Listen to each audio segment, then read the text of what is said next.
using the derivative to optimize either real-world scenarios or functions or whatever it might be, things like that. And this amounts to similar things to what we did in 3.1, where we just found relative maximums and minimums. We're going to be doing that, but these are all going to be just word problems, application problems for the whole section.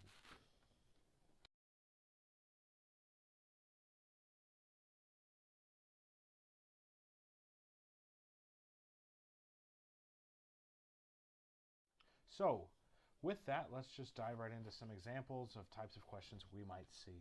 So the first one, it says we've got a store has 20 feet of fencing to fence off a rectangular area for an electric train in one corner of its display room. All right, so we've got a rectangular area. It says the two sides up against the wall require no fence. So I'm going to highlight here in red the sides that are not against the wall, and the sides in black will be the ones that are against the wall. So over here where we have a wall, we don't have to worry about the fence because we don't need a fence there. So the only place that we're going to have our fence is where these two red walls are. So the question is, what dimensions of the rectangle will maximize the area?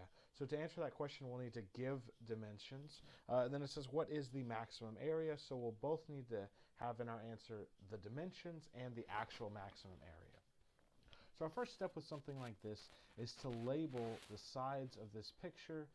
With any problem like this, where it's a word problem, especially if it's about geometry, like areas and stuff like that, drawing a picture is absolutely our first step in what we want to do. So I've labeled here x and y. Those are just two variables. They're standing for our unknowns. You could use length L and width W if you want, anything like that. But these x and y's are just, I don't know the dimensions of this thing, so I'm going to label them x and y. All right, so we're asked here to find the actual maximum area. So that means the first thing we need to do is write down an equation for the area. So area, I'm going to call it capital A. Well, that's just x times y. So x times y. Okay, so that is a function that we put in our dimensions, x and y. It spits out the area. But that's a function that's got two variables in there, x and y. And we don't know how to take the derivative or maximize anything like that. So we need to get that down to one variable, maybe something that just has x's in it. So to do that, we're going to use the fact that we know we only have 20 feet of fencing. So what we want to do is use that to be able to write one of these variables in terms of the other.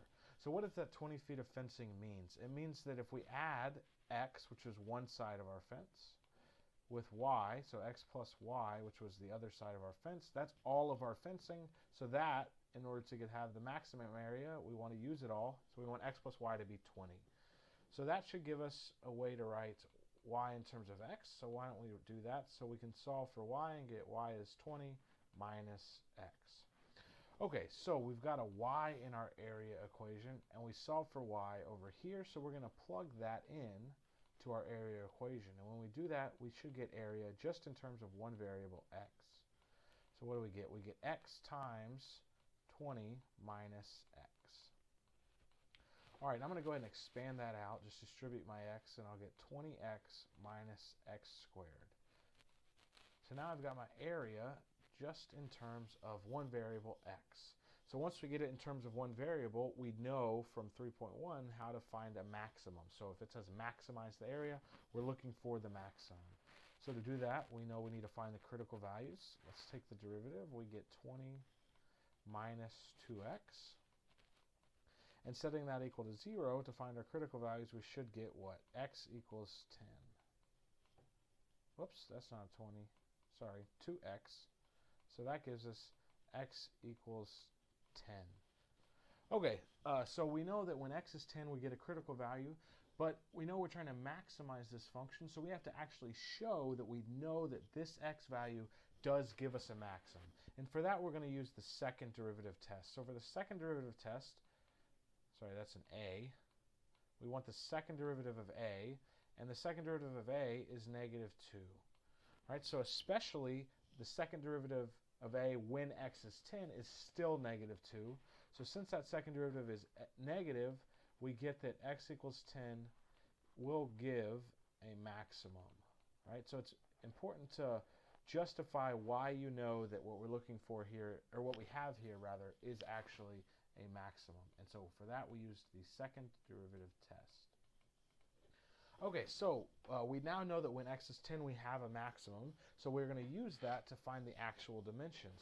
So now we go over here to this equation where we have y in terms of x. If we plug in x equals 10, we get y is also 10. So our answer is that a rectangle that's 10 by 10 will give the maximum area. So if it's 10 by 10, gives the max area. And we're also asked what is the maximum area. So for that we plug either x equals 10 into our area equation, or x equals 10 and y equals 10 into our area equation. Either way, the area of a 10 by 10 rectangle is 100. So the max area is 100. So 100 square feet is the max area. And excuse my poor handwriting, this will be fixed soon. Okay, so what did we do? Let's recap. So we are asked to find the maximum. So we drew a picture that told us what was happening. We used that picture to help us write down an equation for the area, which is the function that we were trying to find the maximum of. Right, so step one is to write down an equation for the function that we're trying to find either the maximum or minimum of. And then we have these constraints like x plus y must be 20, things like that. And we can get this equation, this formula for the area, down to one variable, and then we get to just use the techniques from 3.1. And so that's your basic process of what that looks like for these area equations. And we'll do one more like that. Example, this one's also going to involve geometry of some kind. This time instead of area, it'll actually end up being volume. So Penny is designing a rectangular compost container. It's going to be twice as tall as it is wide, and it must hold 9 cubic feet of food scraps. We're asked to find the dimensions of the container with minimal surface area. So the first thing we want to do, since we're trying to look at a rectangular compost container, what does that mean? Well, that's basically just a box, right? Rectangular prism. So we want to draw our picture that represents the object that we're looking at. We also want to figure out what question are we actually being asked here. So the question being asked is to find the dimensions that will give us the minimum surface area. Right, so our answer should be dimensions, and we're talking about a three-dimensional object here, so it should be 3 dimensions. All right, so how do we do that, right? So we have our picture drawn. The first thing we want to do is try to find an equation for the surface area. Then we'll get it down to one variable, and then we know how to find the minimum from there.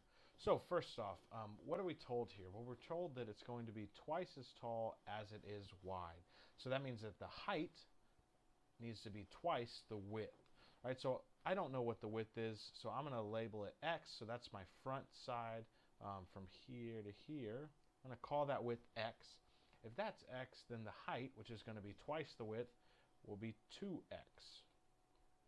So our height is 2x. We have a width of x. We also have this depth, or whatever you want to call it here. That's not known. We don't know what that is, so I'm going to call it some other variable y. Right, so right now we've got it, it's x by y by 2x. So since we're trying to find the minimum surface area, we want to write down an equation of the surface area using that x and y and 2x. So what does that look like? All right, so the surface area, remember that the surface area is where you take the area of all the different faces of your rectangular prism and you add them up. So what does that look like? We've got a front and a back. So the front is x by the height's 2x, and the back's the same, so we're going to have twice that. So the area of the front and the back is 2 times x for the width times 2x for the height. Right, so this first 2 here is because we have 2 things, the front and the back. The x was our width, and then the 2x was our height. So we did twice the width times the height. That gives us the area of the front and the back.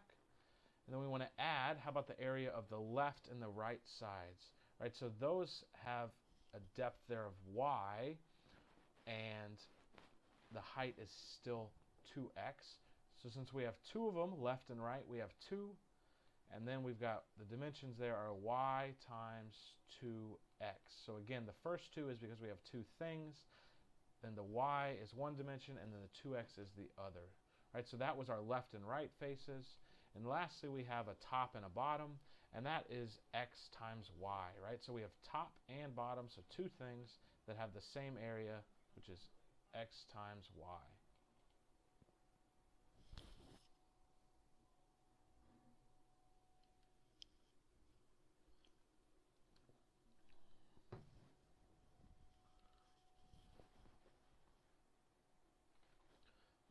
Okay, so as we can see, this equation for surface area has both x's and y's in it. So what we're going to do is, just like we did before in the last example, we want to use something that we're given to kill off the y's and hopefully get y in terms of x, and then we can substitute that back in, and we should have just one equation for surface area, all in terms of one variable x. So what are we told that would let us do that? Well, we're told that it needs to hold 9 cubic feet of food scraps. So that means that our volume needs to be 9. So volume is 9. But we can also write down volume in terms of our variables here. So the volume would be the length times the width times the height, which would be x times y times 2x. So that's 2x squared y. All right, so if we want to use that to solve for y, what does that look like? Well, that means that y can be written as 9 divided by 2x squared. So 9 over 2x squared, that is y. So what we're going to do is look at where we have y in these surface area, in the surface area equation, and substitute what we have for y in terms of x. So what does that look like when we do that? I'm also going to simplify this a little bit. So our first term here is 2x times 2x, so that's 4x squared, plus, all right, now we have a 2 times y times 2x, so I'm going to write that, combine my 2 times 2x as 4x, and then I'm going to substitute in y equals 9 over 2x squared, so times 9 over 2x squared. So all I did was combine the 2 with the 2x and then substitute in the y. And lastly, we have plus 2x times y. So 2x and then substituting in y, we get 9 over 2x squared. Okay, so now we've got the surface area and there are no y's in there, just x's. So once we have that, it's just one variable in there, we are able to use the techniques from chapter 3, section 1 from 3.1 in order to actually find the minimum of this function. So to do that, we know we need to find the critical values, find which one of those is a minimum, which means you're going to want to take the derivative. But first, I don't want to take the derivative when it looks like this. So let's simplify it a little bit so that our derivative is easier. So what do we get when we do that? Well, this 4x squared, that's easy enough. So we'll leave that as is. But what does 4x times 2x squared look like? Well, we can cancel the x with the square, and we'll have 1x left on the bottom. And then the 4 and the 2 cancel and give us a 2. So we're left with 2 times 9 over x, so that's 18, 2 times 9. And then we had 1x left on the bottom. And then in this third term, we just have these 2's that cancel, and again, the x on the top cancels with one of the x's on the bottom, and this time we're left with plus 9 over x. And if we simplify that just a little bit more, we get 4x squared, and then 9 over x plus 18 over x is 27 over x. So our surface area in terms of just x's looks like 4x squared plus 27 over x, and now the derivative is a little bit easier to take. So again, we have the surface area in terms of one variable. So in order to find the minimum of the surface area, we want to find the minimum of this function. And the first step to do that is to find our critical values. So to do that, we want to take this derivative.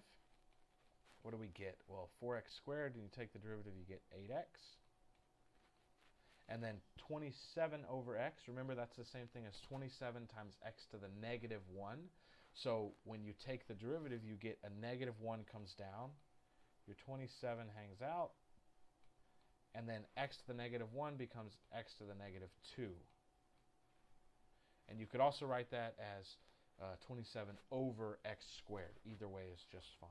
Okay, so there's our derivative. And I'll go ahead and write it both ways here. That's the same as 8x minus 27 over x squared.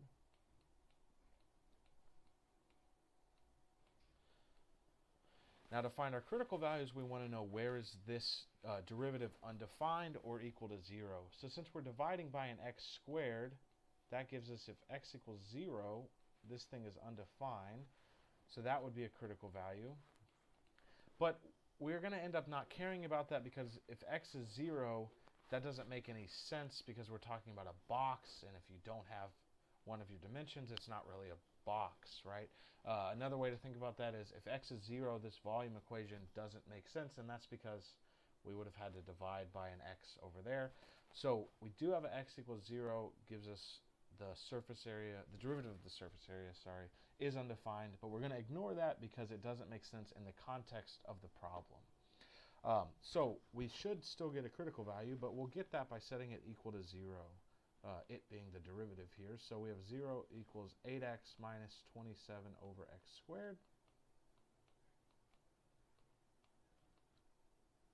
And how do we solve that guy? Well, what we're going to do is add the 27 over x squared to the other side, and then we'll multiply the x squared over and divide by x. What does that look like? So we get 27 over x squared equals 8x, and that gives us 27 over 8 equals x cubed, right? So that was multiplying our x squared to the right side and dividing by 8. And the cube root of 27 over 8 is 3 over 2, which is 1/2. So that gives us that our critical value is x equals 1/2, 3 over 2. All right, so we only got one critical value. So what we want to do is test that the critical value we got is actually a minimum, which is what we were looking for, right? So remember, we're looking for the minimal surface area, but we have to check that this critical value actually does give us a minimum.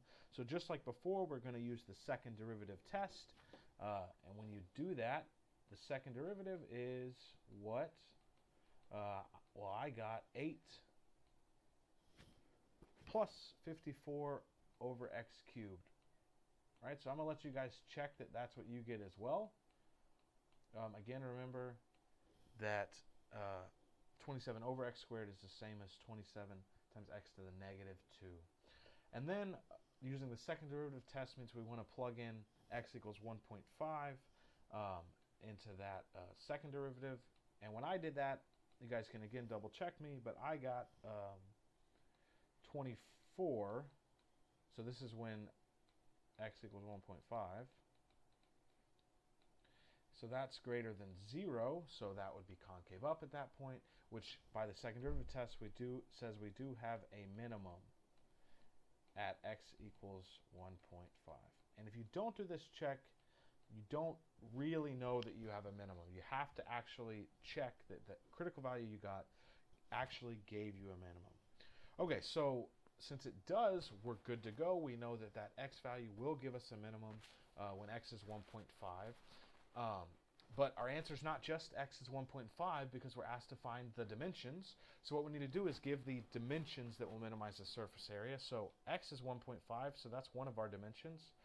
2x was the height, so 2 times 1.5 would be 3. And then plugging in x equals 1.5 to this equation here for y, you should get that y equals 2. And again, I'll let you guys double check that. So the dimensions here that will minimize the surface area are 1.5 by 3 by 2. You put those in any order you want. 2 by 3 by 1.5. That part doesn't matter. The point is that you have those three numbers. So that gives a minimum surface area. And that's all we were asked. Weren't actually told to find the minimum surface area, so we don't have to plug those back in and give that. But if we were, you would plug those, either that x value back into this equation. All right, so we have another example here. This one, as you can see, I'm giving you an equation. It's not going to be a geometry example. It's a little bit different. So it says the concentration of catnip in Tucker's bloodstream is given by C of T. Here T is in minutes, where T equals 0 is when Tucker ate the catnip. So it's going to put in some time, maybe 3 minutes. T equals 3, and that function will spit out the concentration of catnip in Tucker's blood 3 minutes after she ate the catnip. Okay, so that's what that function is. It says determine how long it takes for the catnip to reach its maximum concentration. So here we're given the function, and since we're trying to maximize the concentration, and that's the function that we were given, we really just need to find the maximum of this function. So in order to do that, what do we need to do?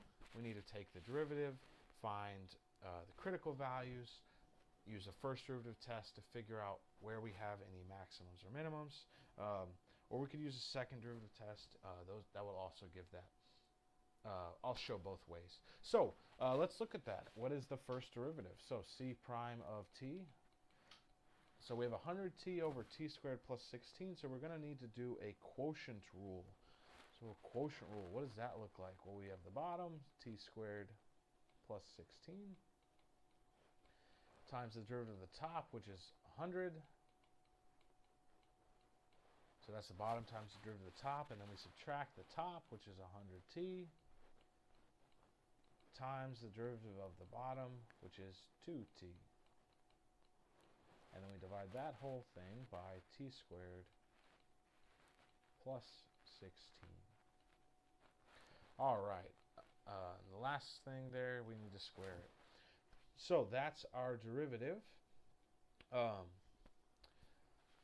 do we find our critical values? Well, we have to do a few things. We have to look at where that derivative is undefined, and we need to look at where that derivative is equal to 0, right? So both of those things will give us critical values. So undefined means that the denominator is equal to 0. So what does that look like? The denominator is t squared plus 16 squared, and that can never be 0, right? Never equal to 0. So we don't get a critical value from this function being undefined, right? Any number you plug in to t squared plus 16 and then square it is going to be a positive number, not 0, so no worries there. We could get a critical value by setting this equal to 0. So what does that look like? So you set that equal to 0. Notice that we've got this fraction, and since it's equal to 0, I could always clear out my denominator by multiplying it to the other side. I'd end up multiplying it by 0, and it would go away. Another way to say that is that a fraction is equal to 0 only when the numerator is equal to 0, right? So if I have x over 5, and I want that to be 0, I only need x to be 0. It doesn't matter that that denominator will be 5, right? So the point of that is that this derivative set equal to 0 is the same thing as just the numerator equal to 0, right? So when we set the numerator equal to 0, we get t squared plus 16 times 100 minus 100t times 2t, right? So you set just that numerator equal to 0, and I'm going to let you guys check my work here, but make sure you can get the same thing I did. So when I solve this, it'll be a quadratic equation, but you should be able to factor things out. I got two answers for t. I got t equals positive and negative 4. So again, I'm going to let you guys double check that. But I got t equals positive and negative 4. So what does that mean? Well, remember, t equals 0 is when Tucker ate the catnip. So t equals positive 4 would be 4 minutes after she ate it. But t equals negative 4 does not make sense. So in context, t equals negative 4 does not make sense. So we're only going to look at t equals positive 4. Right? So you always have to remember what is the context of this situation, whatever. Since we're talking about time, it doesn't make sense to have negative time. So the only critical value that we care about here, or that we really have in this situation, is t equals 4.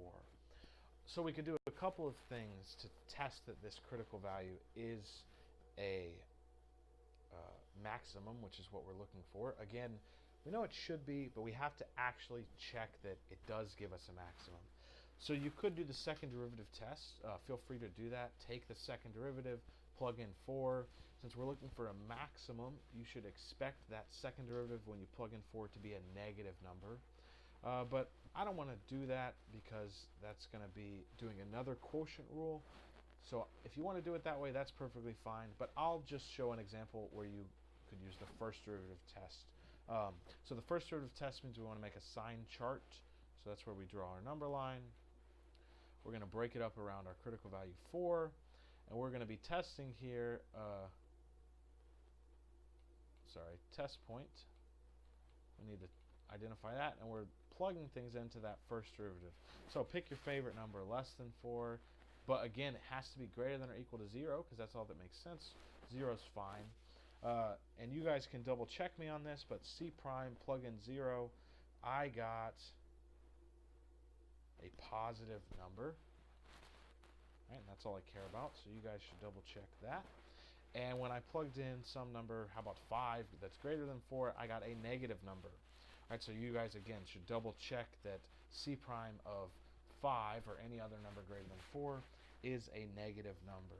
All right, so since I'm increasing to the left of 4, and then I start decreasing to the right of 4, that stuff gives us that when t equals 4, we do have a maximum.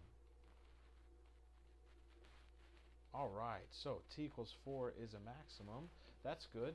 Now remember, we want to answer the actual question, right? The question that was asked, and it says determine how long it takes for the catnip to reach its maximum concentration. So if you say t equals 4, that 4 is correct, but we want to put this back in context. So 4 minutes, right? Remember, t was in minutes. So 4 minutes to reach its maximum concentration. That's the answer we're looking for there. So here we have our last example for 3.3. It's going to be a little bit different than the other ones. It's not a geometry question, but I'm also not just giving you a function and asking you to find the maximum or minimum. This one's referred to as the hotel or motel room problem, or maybe the theater problem. Whatever it is, they all sort of look the same. So if you see one that looks like this, you'll know what to do. So let's look at this one. It says Tucker manages a theater. In the book, the two problems that you're looking at, one's about hotel revenue and one's about motel revenue, but it's the exact same type of problem as this one. Those are, I believe, problems 15 and 22 in the homework. So those are the two that look like this. Anyway, so Tucker manages a theater and has determined that an admission price of $26 averages 1,000 people in attendance. So if she charges $26 to get in, 1,000 people will show up. For every drop in price of $1, the theater gains 50 customers. So if you charged $25, 1,050 people would show up. It asks, what is the admission price that will give us the maximum revenue? So what price should Tucker charge in order to maximize the revenue? So our answer here should be an admission price. So for these, be very careful to answer the question that's asked. You could have the exact same setup, but ask how many people will attend to give the maximum revenue, right?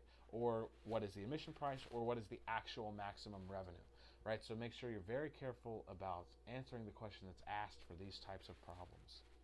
So we know our answer here should be an admission price. Okay, so how do we do something like that? So we're asked to maximize the revenue, so we should eventually write down an equation for revenue. Right, so let's look at that. So an equation for revenue, what does that look like? So revenue, I'm just going to call it R. Well, what would that be? Well, that in this case is going to be the admission price. So I'm going to just write money sign for that, times the number of people. So I'm just going to put a little number sign for that. So we know that's our revenue. It's the admission price times the number of people that show up. So what we need to do is be able to write down this admission price in context and these number of people that are showing up in context. So let's do that this way. Let's let X be the number of changes in price. Right? So if I drop the price by $3, X would be 3, right? So every time I change the price by 1, because that's what I'm told here, X is that number of things. So X is the number of changes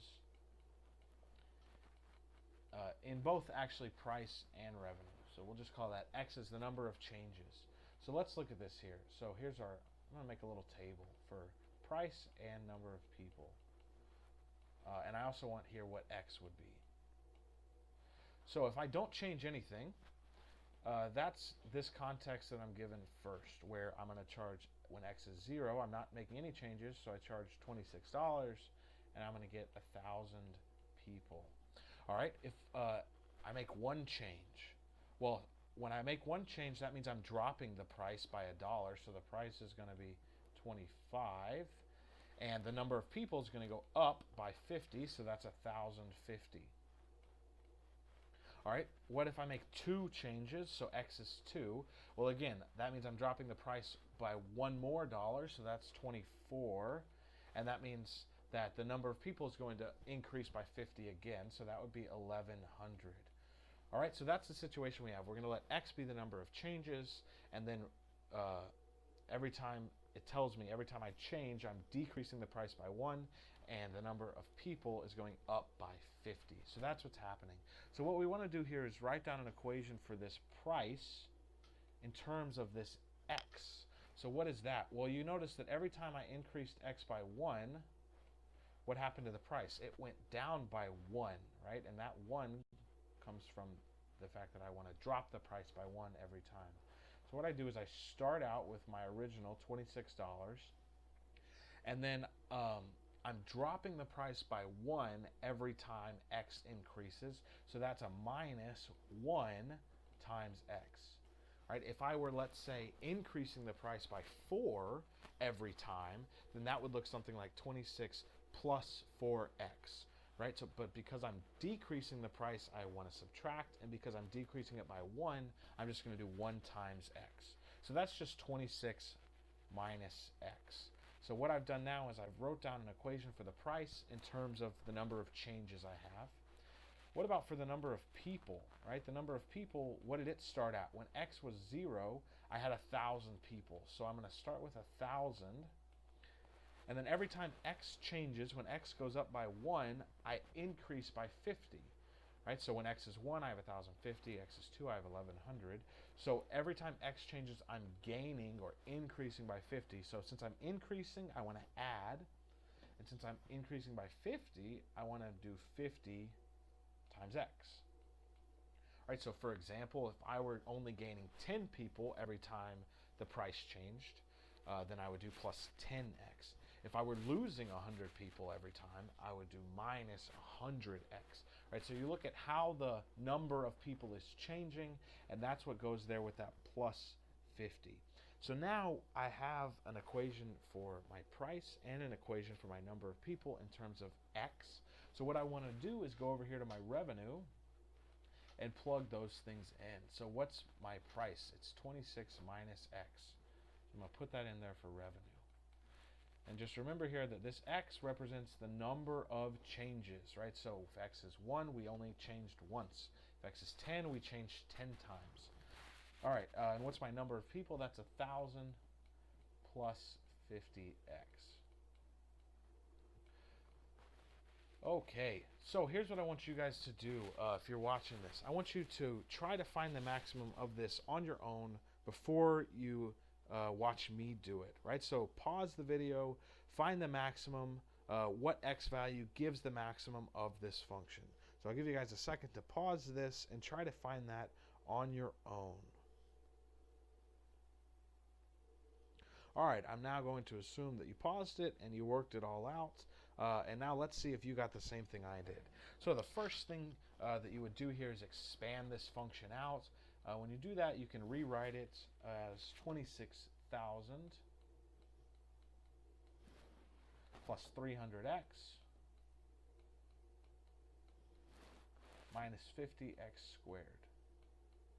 So that's our equation for revenue, and we want to maximize revenue, so we're going to take the derivative. We get 300 minus 100x The only critical values that are going to come from that is when x equals 3, right? So the behind the scenes of that, hopefully you guys did it, is setting that equal to 0, solving for x. You'll get x equals 3. Now remember, to check that this is a maximum, you have to either do the first derivative test or the second derivative test. I'll do the second derivative test here because it's not so bad. The second derivative is negative 100, sorry. So negative 100 means any x value when you plug it into the second derivative gives negative 100. So especially when x is 3, we get a negative second derivative, and that means that x equals 3 is a max. So again, without this check, this problem is not complete, right? So you would lose points on a quiz or an exam, something like that. You have to do the check to verify that this does give you a maximum. All right, so hopefully you all got that when x equals 3, revenue is maximized. Now, remember, x is the number of changes. So x equals 3 is not our answer because that's not what we were asked to find. What we were asked to find is the emission price that will maximize revenue. So we have to go back over here to where we wrote down the admission price in terms of x and plug in x equals 3. We do that, we get 26 minus 3.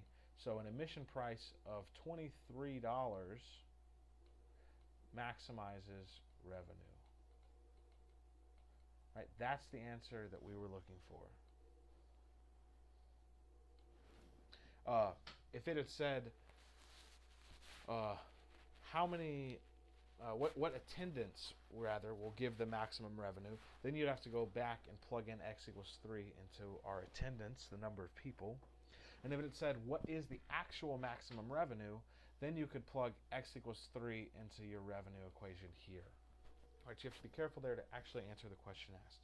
But here we were asked to find the admission price, so that's why we plugged it back into the price and gave our answer in dollars. So there's the homework problems.